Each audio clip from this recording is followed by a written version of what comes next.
মিথ্যা বারবার বললে সেটা সত্যির মতো শোনায়, আর সত্যি বারবার বললে সেটা মিথ্যার মতো শোনায়। এই মুহূর্তে মনে করতে পারছি না যে কথাটা আসলে কে বলেছিলেন, তবে ঠিক এই জায়গায় মানে ফোকাসটা রেখেই আমি আজকের ভিডিওটা বানাচ্ছি। সোশ্যাল মিডিয়া আমার রুটি রুজির জায়গা না, কিংবা এটাকে আমি জীবনে কখনোই এত প্রায়োরিটি দেইনি, বা সোশ্যাল মিডিয়ার যে নয়েজ সেটা আমার জীবনে কখনোই তেমন প্রভাব ফেলতে পারেনি। কারণ আমি নিজেকে নিয়ে এবং নিজের আশেপাশের মানে মানুষের একটা বলয় তৈরি করতে পেরেছি।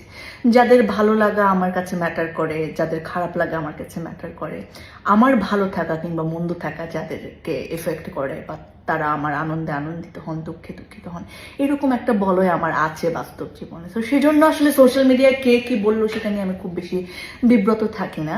এবং যেহেতু এখান থেকে আমার টাকা আসা বা এখানকার জনপ্রিয়তার উপর আমার জীবিকা নির্বাহ ডিপেন্ড করে না, যদি করেও I can switch in another profession or অন্য জায়গায় আমি কাজ করতে পারবো। I am happy with myself. So সেই জন্য আমার আসলে সোশ্যাল মিডিয়া থেকে কি বললো সেগুলোর উত্তর দেওয়ার জন্য আমি কখনো মরিয়া হয়ে যাই না, বেশিরভাগ সময় আমি দেখিও না আসলে।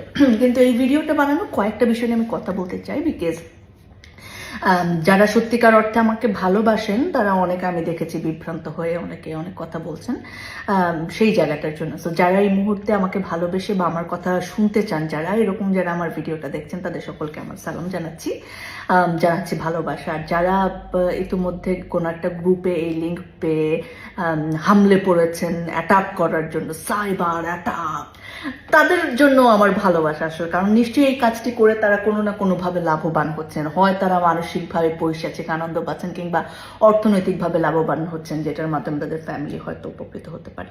সো দুইটা জায়গায়, এক নম্বর হচ্ছে মাঝখানে আমাকে নিয়ে প্রথম কন্ট্রোভার্সিটা ইন্টেনশনালি, অফকোর্স, যেহেতু আমি পলিটিক্যাল শো করি, সো কোনো একটা দলের নিশ্চয়ই কখনো না কখনো আমাকে ভালো লাগবে না। সো